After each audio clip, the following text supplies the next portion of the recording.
আপনারা দেখেছেন আমাদের মাননীয় স্বরাষ্ট্রমন্ত্রী সাহেব বক্তব্য রেখেছেন, তার বক্তব্যে তিনি স্পষ্ট বলে দিয়েছেন যে ফ্যাসিস্ট আওয়ামী লীগ ছাড় নাই। আওয়ামী লীগ দলের এই দেশের মাটিতে বিচার হবে, দলের বিচার হবে।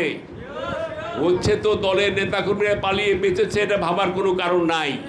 এই দল যে অন্যায় করেছে, আজকে জুলাই মাসে আজকে আমরা জুলাই যোদ্ধাদের শ্রদ্ধার সাথে স্মরণ করে আমি আজকে সাইদ মুগ্ধ, এমনকি পরবর্তীতে আমাদের ওসমান হাদির কথা স্মরণ করি শ্রদ্ধার সাথে।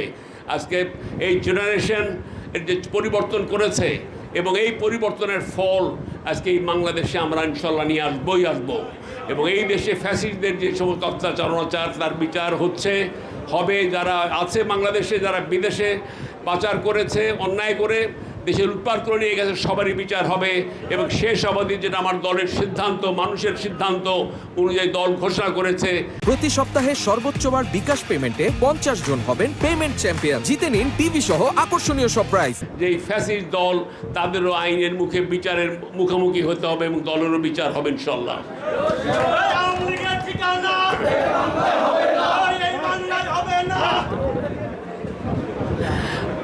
আসলে মাঝে মধ্যে পলিটিক্যাল প্রোগ্রাম করা দরকার, না হলে আমার নেতাকর্মীদের স্লোগানের দিতে পারছে না, তাই না?